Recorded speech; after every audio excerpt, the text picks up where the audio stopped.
You heard from me once, you'll hear from me again. I'm still working hard, no matter where I am. 'Cause this is not the ending. No, this is not my ending.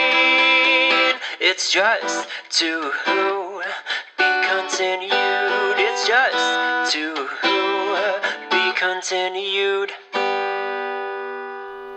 Thanks so much for all of you being here to tune in with us. We are on episode 3 and we're joined with Candace Ball and her business, The Art of Candace Ball. Her first episode came out with us on November 15th of last year. So it feels like it was not that long ago, but it kind of was. So I'm excited to check in with her and see all that she's doing. And if you also remember, she is my sister. So hello, Candace. How are you doing? Hi, Michael. Doing good. And everyone can see we both voted today. So that gives you Yeah, a little context to stickers. the day we're doing in person though, right? Yeah. Awesome. And Well, Lydia I'd and love. Josiah got their stickers too. Oh, really? Yeah, I bet that was fun for Lydia, right? Yeah. She's like, go vote. She doesn't know what it means. Man, so cute. And I'd love to know, let's start off with what have you been working on since we last talked? Because, well, last talked on the show, because I see you many times a week, typically. Yeah. But for those listening, they've heard your episode. We were leaving off with like you had finished your book, and then we hadn't gotten to the launch party quite yet. But what have you been working on since then? So I've been working on my depression and anxiety book, which is going to be a biblically based book for people struggling with depression and anxiety, but it's from a biblical standpoint. So it's not focused on empty affirmations or self help. And I really want to get away from all of that because a lot of books have all of these unhelpful tips that are focused on those things. But really, we need to get back to the Bible and what does God say in His Word on these different topics. So it's been really great. And I've been actually learning a lot from writing it too. Awesome. And were you able to easily find like verses that fit within that or different parts in the Bible? Or what did that look like as you were coming to the topic first and then you're like, let's see what the Bible says? Or you were reading and you're like, whoa, the Bible has some really good things to say about this. Let's create a book out of it. Yeah, so I would say that is a little bit of both. I would think of different verses.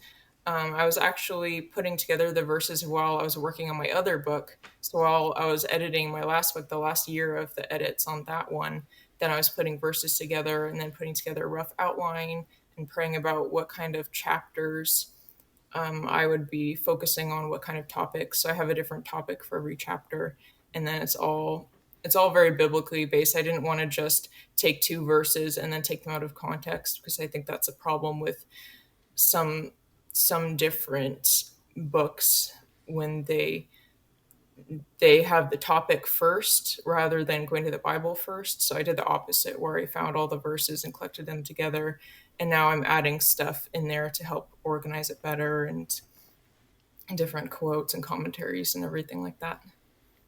Awesome. And what's your goal for this? Is it to just have someone read on their own, or is it like a Bible study setting? Or I mean, I guess it could be all, but like when you were creating this, what are your thoughts for like what you want it to really hit home with as it comes to market?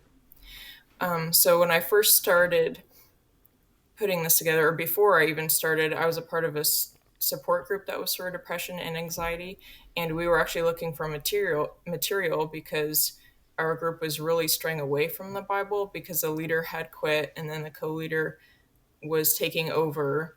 And so I was trying to do my best to find something, a book that we could go through. And I was like, there's nothing really all that great out there that I can really see. A lot of it is more focused on self help or like curing your depression when really that's not what it should be focused on. So then I decided, well, I'm just going to do it myself. I'm going to make something that a group would be able to go through, a support group or an individual, they could go through it by themselves. Or it could even be for a women's Bible study if they really wanted to do it that way. But I really wanted something that support groups would be able to use. Awesome. And I think that's always so cool with like small business owners and just in general, like you find a problem or something that's missing and you're like, I can do that. I know, you've Yeah, I grown was up, really you're praying you're a about it. Christian. Like, is this really what God wants me to do? Or am I just doing this out of frustration and pride? Like, oh, I can do it better, so I'm just going to do it. No, I actually think God wants me to do this. And are you creating like questions that go along with each chapter, or what does that look like? Of I know because some will have like reflective questions, like "What do you think about this?" Or sometimes they're very like "What are your thoughts on this?" Or like dive deep into it. But what does that look like for what Yeah, you're creating so definitely. far? Yeah, I wanted to be able to have 4 to 5 questions at the end of every chapter so that people could go home and read it on their own. And then I guess even if they haven't read the chapter, they could come, and then the discussion questions would be a launching point for how the rest of the group could go. And do you create those after you write the chapter, or are you kind of starting with like here are topics? Because it sounds like you start with the verses, starting with the Yeah. Bible and then kind of going from there. Then do you create the chapter and then the questions, or is it kind of you have the questions and then you're trying to make sure you answer all that with what you're creating? Yeah, I'm definitely thinking about the questions as I go, but I'm not even really worried about that right now because I figure that can be at the end. But I definitely am brainstorming in my head as I'm going. Awesome. And how many chapters are going to be in this? It's going to be 12 chapters. I thought that was a good number and a good number of weeks too for a group study. Awesome. And where are you in the process? Because we're going to jump to hearing how your book launch goes, but I know we can have you back on, so it'll be exciting of like right now, what chapter you're on or what process are you in within the book writing process? So right now I'm on the chapter on surrender, and I just finished the chapter on Jesus as our suffering servant. So that was really cool to be able to see. A lot of it was going through Hebrews and looking and seeing, as well as Isaiah 53, seeing how Jesus suffered for us and how he's able to relate with our weaknesses so that we can go to him with anything that we're going through, that he truly understands, even though he is God. He went through so many struggles and can relate with us. Awesome. And how many chapters, I guess, do you have left out of the 12? So I'm on the 11th right now. So I just Oh, started the wow. 11th one. But it is, Nice. I'm That's more on the exciting. rough draft of it. I started out thinking I would have this be a revised outline, but then as I kept writing, as I kept going further into the chapters, I kept writing more. So then I was like, okay, this is more of a rough draft sort of a thing. And I need to go back to the beginning chapters and flesh more of it out. Awesome. Yeah, because I think when we talked about it on your episode too, you learn a lot about if it's a character based book, you learn a lot about your characters and you go back as you know more. But I'm sure even as you have gotten comfortable with writing in this different format, because it's much different, wouldn't you say, from fiction Yeah, to like, definitely. okay, this is like a completely different step in being an author. Yeah, it's totally different. It's a totally different tone, and I do feel like my tone switched halfway through the book, so I'm gonna have to go back to the beginning chapters, definitely. But what helped really was going through a lot of similar Bible study books or Christian living books with the Bible study at our mom's place, where we would have Bible study every Thursday and go through different books, and I got to see the different ways that those were laid out and everything, so that really helped a lot.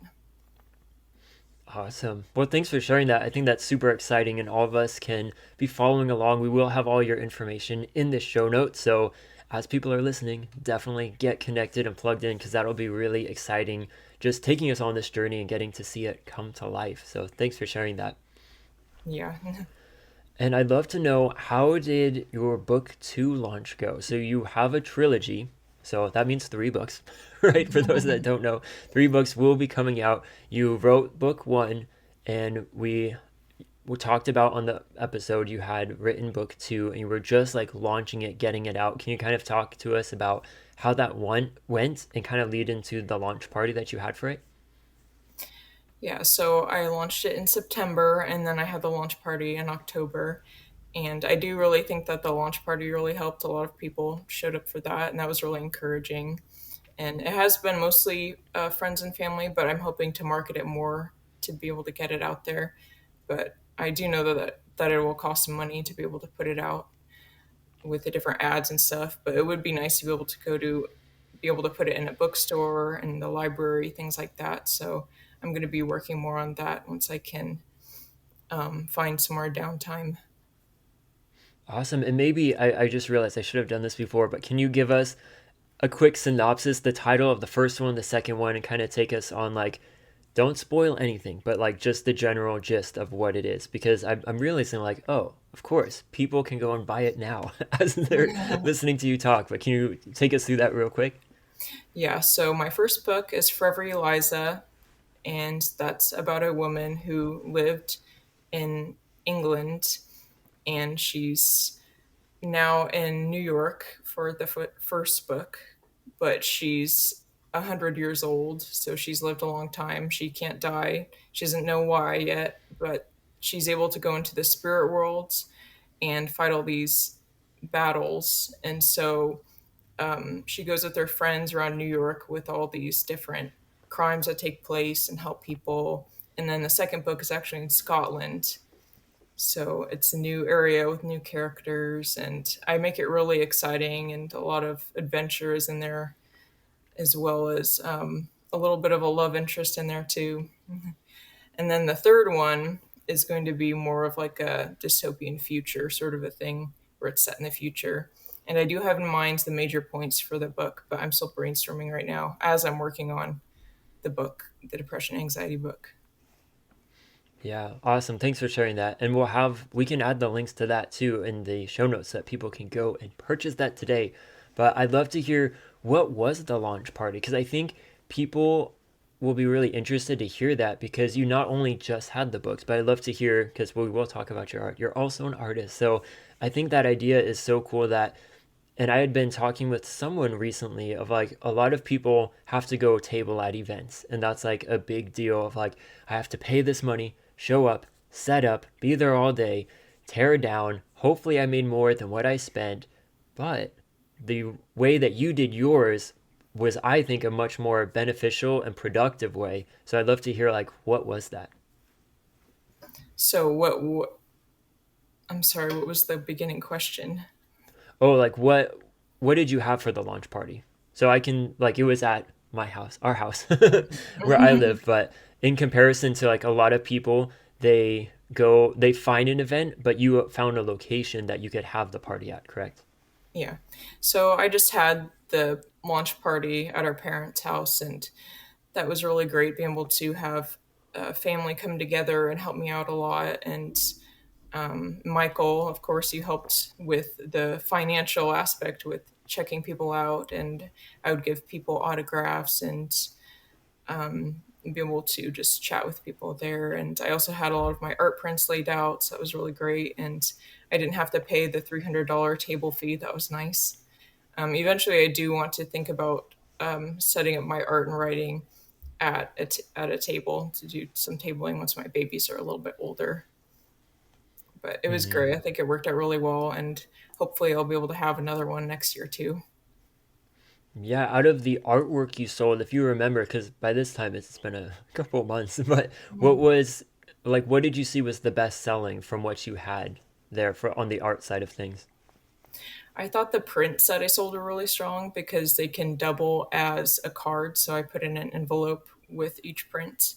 And so they can either put it in a little frame or they could write on the back and then send it to somebody as a gift. So those are Okay. the ones that sold really well.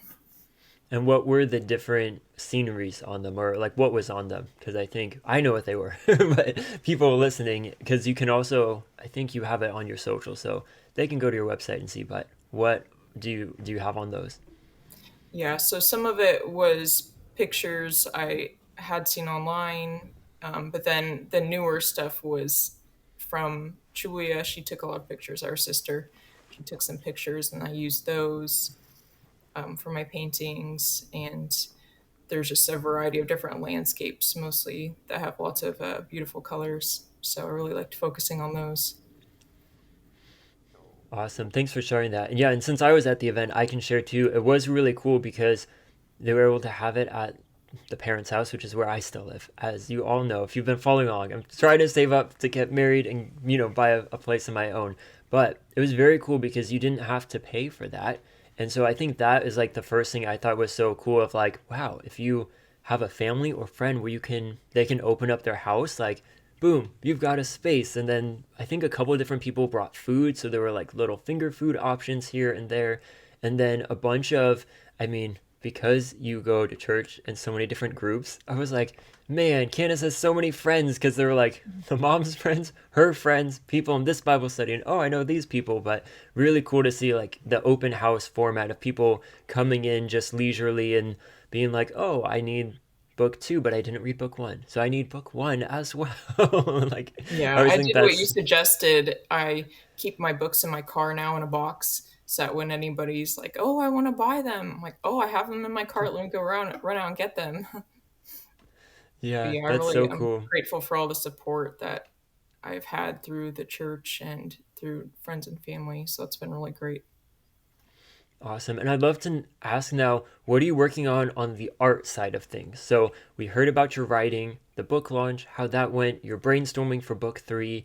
You're working on the depression and anxiety book. But do you even have time to work on art? What does that look like? Yeah, so what I do is I alternate between my writing and my art, which does get kind of tricky because it does feel like my time is spread very thin. But I'm like, I do not want to give up on my art. That's what I started with, and I really want to keep my skills up, and it's something I really enjoy. And so now I'm making these characters for this story where it's a boy and a girl, and 8 and 10 year olds, and they go to this other land and help the creatures there. And it's this fantasy kind of spiritual warfare based too, but more so in the symbolism of it. I got my inspiration also from Narnia, The Lion, the Witch, and the Wardrobe. And so now with the characters, what I'm doing is I'm doing expression sheets and character sheets to be able to understand what the characters look like before I go into the environments. Okay, cool. And yeah, maybe talk a little bit more about that. So, what is your, are you thinking of creating like a children's book or just different scenes from that? Yeah, I'm thinking that I may have it be a children's book eventually. I'll just have to see how far I'm able to go with it, although it is something I am very interested in. And with the characters, I designed them off of my kids, what I think they would look like when they're older, to give myself more of an interest in it too, which has been really cool. And the characters, I named them off of my kids' middle names. So Okay, Colton and awesome. Shirley. And That's super fun. I looked at Taylor's old baby pictures and old, pictures of when he was a kid, and then pictures of when I was a kid too, and then Lydia and Josiah's pictures, and then kind of put those together. What would they look like when they're older? And it was really fun, and I'm looking forward to the next steps. Awesome. And what are those steps? Because I think a lot of people, and we've talked about this, they're always like, I want a children's book. And they don't realize there's so much that you do with, like, you just mentioned kind of the character design, but what does that start with? Like, you had the idea, and then what are those first things that you work on before, like you mentioned, you have to plan the environment too? Yeah, you definitely have to do a lot of research. So you go through and spend at least an hour or two getting a lot of photos for what you're looking for. So for me, it was a different age range of kids. And then I want the world to be set in a a space that's kind of similar to the Santa Cruz Mountains. So I looked up some pictures on that, and I'll have to do more information on that and the different animals that live there. And I want to have some sort of character that lives in a tree, the base of a tree. I'm not sure what kind of creature yet, but Do all they of those eat things cookies kind of or lend make themselves. cookies? Making cookies, maybe. Maybe I the think children that's will smell the the, cookies and they'll find their way there. you put a bunch of different, like, do they eat the children when they eat cookies? No, we don't eat them. No, they're not elves. They're not like all of those. I'm trying to think. There's those the elf cookies where they make them in the trees. But yeah, I don't know. Oh Sorry. yeah. Yeah, but definitely I do enjoy the environments more than the characters, but I am really liking doing the characters this time a lot. But and then I also have an Awesome. And idea to make the skies really foggy, like if you remember in 2020 when the fires were here and it was like it was so smoky in the sky and the sun were red. And then I'm thinking, hey, maybe I can like the land like that. Like it's this really out there they're crazy forever place gonna live in there. Yeah, I thought maybe the trees are like eternally on fire or something, and it's just, chaos in that way. And you're like, are we in hell yet? No, not yet. Yeah, yeah. But you could be. Be careful. Because I had this idea that there's this coming king that they're waiting for, and the animals that are going crazy need to be reminded of that, and so that's why the kids are there. So Whoa. they get all these these instructions for this from this animal that lives in the tree. Man, well, thanks for sharing that. It's so much imagination, right? Wow. That's so Yeah, exciting, I feel though, like and I'm cool to such a hear. daydreamer. My mind just wanders, so I need something to focus on. And it's probably helpful too now that you have kids that are playing, at least Lydia, because she's about 2.5, toward getting closer to 3 once we get to August. But that is so cool. I know when she's been over here, you just sit and watch her, and you're like, she's having so much fun with little toys and is putting them on timeout. And then one night she calls mommy, and I'm like, that's not mommy. And I'm like, who's daddy? And she chooses someone of a completely different race. And it's Yeah. like, daddy. But it's just so cute to see like a little kid's imagination and the creativity they have and see like, whoa, that is so cool.